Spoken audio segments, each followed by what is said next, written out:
Fox News had two women on the show, and they were talking about the latest cover of Newsweek, which features Sarah Palin. Now, it's an extreme tight shot of Sarah Palin's face, okay? And this one woman, actually, we have the cover. We have obtained the cover. We have obtained it. It's right here. Let me check this out. Extreme close-up. In fact, it's funny because I looked at it and I was like, you know what? That's an extreme close-up. I was like, it's making me uncomfortable. You know, I haven't actually seen it. Okay, I'm glad that I've seen it now. But here's the thing. One of the girls on there is obviously a fanatic of Sarah Palin. And she's basically arguing that Newsweek did a terrible job by including this close-up because it accentuates her wrinkles. It shows that she has some upper lip hair. And it's not flattering. It's not flattering to anyone. But I want to note for the record, the exact same type of cover has been made for Barack Obama and John McCain. Ah, that's interesting. All right, so let's watch it. Let's have a little bit of fun. Man, I want to thank Fox News for existing. Seriously. Without them, I mean, we couldn't have half the fun we have.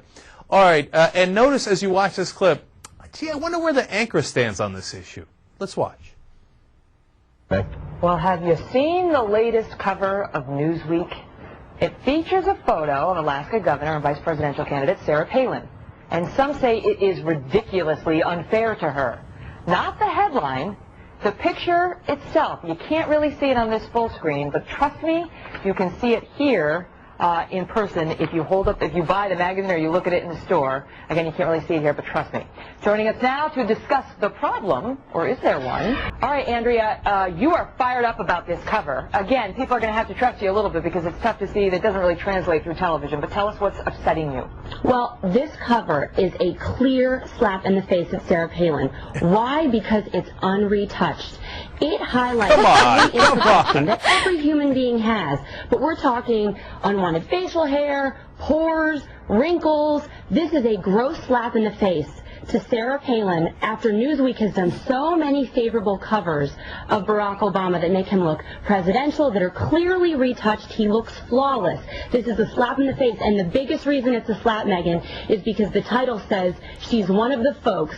And in parentheses it says, and that's the problem. Yeah, exactly. And Julia, let me ask you, because she mentions the covers they've done of Barack Obama. We just put one up. I mean, come on. They literally put a halo on the guy, and then look what they do to Governor Palin. This is a clear slap in the face. How dare they show this beautiful woman as she actually is? That is outrageous. You know what? From now on, if any magazine or newspaper dares to put a picture of me untouched, without doing touch-ups, it's going to be obvious conservative bias. In fact, JR, I need you to do a touch-up of me right now. Okay, do some TV magic. Okay, I can't have this. This is a slap in my face to show me as I am. I can't. This is an outrage. All right. Okay. Number one. Okay.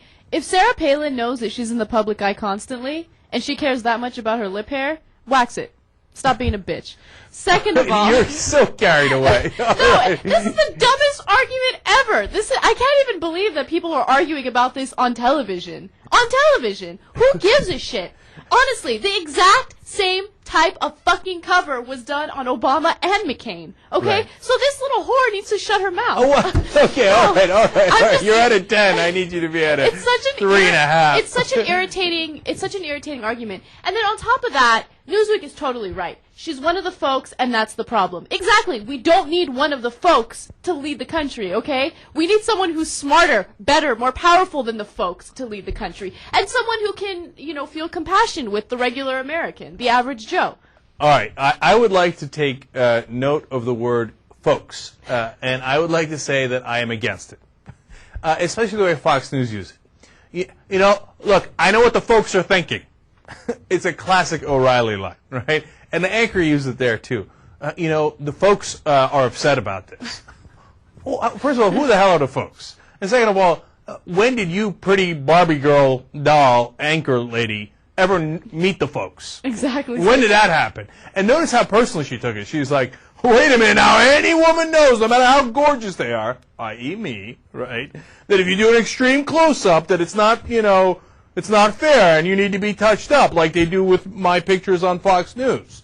Okay, so cut it out. And I don't really think that the cover is all that bad. And number one, the cover isn't all that bad. calm down. Sarah Palin is a beautiful woman, and that's the only thing the McCain campaign is banking on. The fact that they have a pretty young, what do you call it, VP pick, and that's it. So I think that's why people are so, like, angry about this, because, oh, look, Sarah Palin isn't really that beautiful up close. You know what? I do have one last thing on this before we take the break. I looked at the picture before I knew there was a controversy around it, and I thought, man, that is a close-up. And then I thought, oh, she's kind of hot. And then I thought, you know what? Her nose, a little mustache. She's definitely. I mean, but she needs to police that mustache. She's got a little peach fuzz going on, but every woman does. Don't deny it. Don't deny it. Every woman does. Okay. No, not Turkish women. But Turkish women especially. But my final analysis was, after I went through all that thing and I thought her mustache is in violations, and then I had looked at it and I thought, no, she's still definitely hot. Yeah. Yeah, It's no just question a little about it. peach fuzz. And that's what the folks think at home.